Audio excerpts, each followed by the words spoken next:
Yo, what's up guys, Complies here. So today's video, I'm going to be sharing with you all of my settings, which I think are the best that you can have for Apex. I'm going to try and keep today's video pretty simple. I'm only going to be going over the in-game settings only. If you guys watch me a lot, you know I like to go pretty in depth and do a lot of other secret things to help our game run better. So I will leave links to those in the description below. However, today we're going to keep it pretty basic and only be going over the in-game settings. I'm going to be talking about each one a little bit, giving some thoughts and showing you guys all of the best things. But before we get into the video guys, if you enjoy my content and I'm any help at all, feel free to leave a like and a comment, and don't forget to subscribe. If you want to see more of me, links to all my other social medias will be down in the description below. But that's going to be it for that part guys. Now we can get into the video. So now that we're in Apex, we're just going to open up our settings. The first thing we're going to be covering is the gameplay options. And like I said before, I'm going to be going through each individual thing, just telling you guys what the best thing is and then giving a little bit of my thoughts on each one. So first, interact prompt style, you want that on compact. That's going to be less clutter on your screen, less text. Button hints, same thing, you want that off for the same exact reason. Crosshair damage feedback, you want to turn that off as well. You're not going to need that X to pop up when you hit somebody because you have audio feedback. All that those X's are going to do is cause more clutter on your screen and make it harder for you to track your enemy. Damage numbers, you want to set these to stacking. Now I see a lot of people who still have them on floating or both for some reason. This isn't optimal either because like the other options above it, it causes a lot of visual clutter when you have all of those numbers adding up versus when you have stacking and it's just one number. So that's going to save a lot of space. It's going to be easier to track how much you're hitting your enemy for. Ping opacity, you want that on faded because you don't want that ping or that marker covering something up in game. Obituaries, you want that on. That's going to be the kill feed. You definitely want to be seeing the kill feed. Minimap rotation, you want that on as well. It's going to make it a lot easier to read your minimap. Weapon auto cycle on empty, I have mine set to on, even though I usually switch my weapons anyway when I run out of ammo, but just having this on is going to make sure that it does it even if we forget to. The next option is going to be auto sprint. Now in my last settings guide, I recommended that people keep auto sprint on. However, that is not the best thing anymore. I never realized it, but when I had auto sprint on, there's actually a very small delay with your shotguns. It's really easy to notice with the EVA, but once I turned this off, I noticed my shotgun shots were a lot more consistent.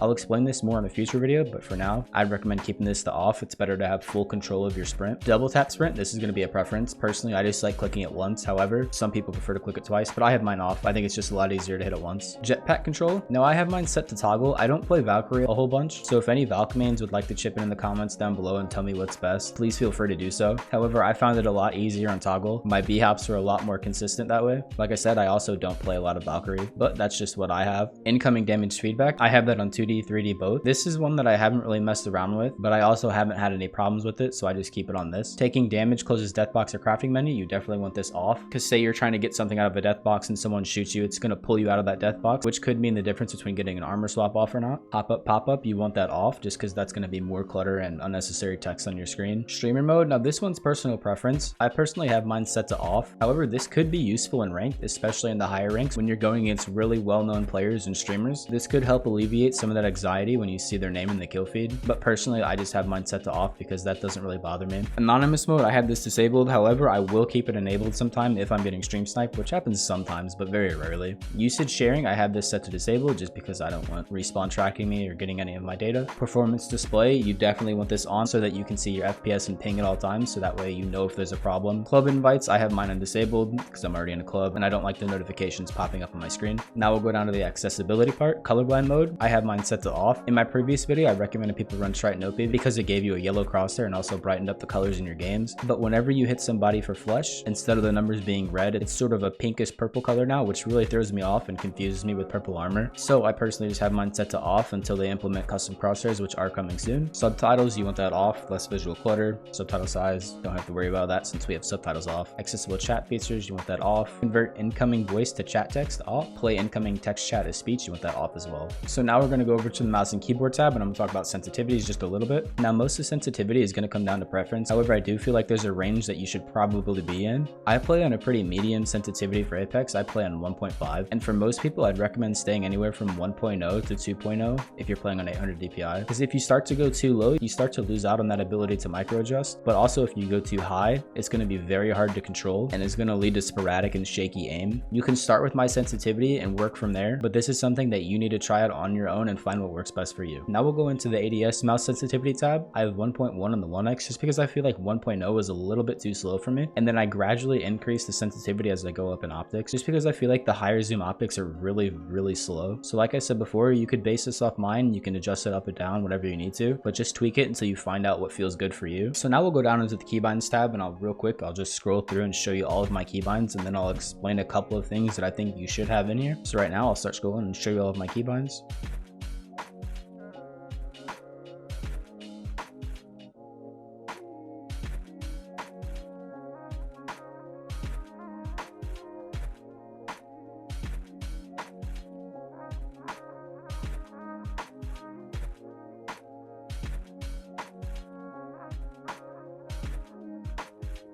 So the first one that I want to talk about you guys with is jump. As you can see, for jump, I have spacebar and scroll wheel down enabled for jump. Now what this does is scroll wheel jump allows us to bunny hop, which is going to be very useful in game. And I know a lot of you might be thinking like, where's my scroll wheel up for W that allows me to tap strafe? I actually have this enabled in my settings file. And the reason for that is because I have interact and forward both on scroll wheel up, which allows me to pick up multiple things of loot instantly while also still being able to tap strafe. So I'll leave a link to that video down in the description below if you want to check that out. The next one that I want to talk about with you guys real quick is my 2 crouch keybinds. Now my left control one is just my one that I use normally for crouch spamming and crouch sliding, all of that normal stuff. And then C is the one that I use for super gliding, just because it's a lot easier to hit C and spacebar at the same time than it is to hit control and spacebar at the same time. The next ones that I want to talk to you about is something that I've only done recently, and it's not really necessary, but it can save you a few milliseconds, which could sometimes be the difference between life or death. And these are my new heal keybinds. Instead of having to select one from your wheel, you'll be able to press a button and instantly use that item. But guys, most of keybinds comes down to personal preference, so don't copy mine unless you're brand new and you're just looking for some decent settings. Always use what's comfortable for you with your keybinds. The only 2 that I would really push for. Okay guys, so now we're going to go over to the controller tab. All my controller settings are default because I have never played controller in this game and I don't plan on it. Plenty of other videos that you can look up to get good controller settings, but like I said, I have never played controller once, so I'm not going to sit here and lie to you and give you some BS controller settings. However, if you are in controller, I'd really recommend making the switch to mouse and keyboard, as that skill ceiling is going to be much higher, and I also find it more fun personally. Like I said, never played it, so I'm not going to sit here and give you settings. So now we're going to go over to the video tab. For display mode, you always want to be in full screen. Aspect ratio, I play in 16:9 native, but you can also play stretch res in this game. For 16:10, I'd recommend 17:28 by 1080. If you're playing 4:3, I'd recommend 14:40 by 1080, and if you're playing 5:4, I'd recommend 13:50 by 1080. You start to go any lower than those resolutions, your game is going to become very blurry and hard to see at distances. I've done multiple videos on stretch res, and I'll leave links to those in the description below, but the resolution that I've been playing on is 1920 by 1080. Now I've been getting a lot of people in my chat asking me why I've switched back to native, and it's just so much easier to do content on native. I don't have to real scale everything in my editing software. It looks a little bit more clear, and there is also a small group of people who don't like watching videos with stretch res, and I don't want to alienate people. So overall, it's just better for me personally as a content creator to stay on native. Now for brightness, default is 50. I'd recommend cranking that up to at least 60. I talked about this in my previous video. If you want to check that out, I'll leave that in the description. But turning up that brightness is going to make it a lot easier for you to see in those dark shadowy areas. I play on 70, which is pretty bright, so try it up. Field of view, most people play on 110. I've been messing around with this a little bit, and I think I like 106 and 108 a lot more than 110. But for Apex, you definitely don't want to be playing on a low FOV. In my last video, I recommended anything 104 and above. However, I'm going to scale back just a little bit and recommend anything 100 and above. Obviously, the higher the better, because you're going to be getting more info, which is going to allow you to make better informed decisions. But going too high can also make your aim feel a little bit weird. I know that's what it did for me, so after I scaled it back a little bit, my aim has felt a lot better. But anything 100 and above should be okay. FOV ability scaling, you want this set to disabled so that when you Octane Stim or Bloodhound ult, your FOV isn't changing, which would also be changing your sensitivity. So keeping this disabled is going to keep everything consistent. Sprint view shake, you want this set to minimal. Now for the advanced video settings, I always recommend turning everything to the lowest for the maximum performance and competitive advantage. But real quick, I'll just run through and explain each one for you. VSync, you definitely want this off. Turning this on will make your game feel smoother, but you're going to get a lot of input delay. NVIDIA Reflex, I'd recommend enable plus boost. Adaptive resolution FPS target, set that to 0. Anti-aliasing, I have mine set to none because I feel like it makes my game look more sharp. However, if you don't like those jagged edges, turn this on. Texture streaming budget, this one doesn't really matter. If you want your game to look really good, you can go ahead and crank that all the way up to insane if you want. I usually keep mine about at medium or high, but just know that if you turn it off, your game is going to look pretty crappy, but it's going to be a lot less distracting and a little bit less visual clutter, which could give you a very slight competitive advantage, so keep that in mind. Texture filtering, have that lowest set to bilinear.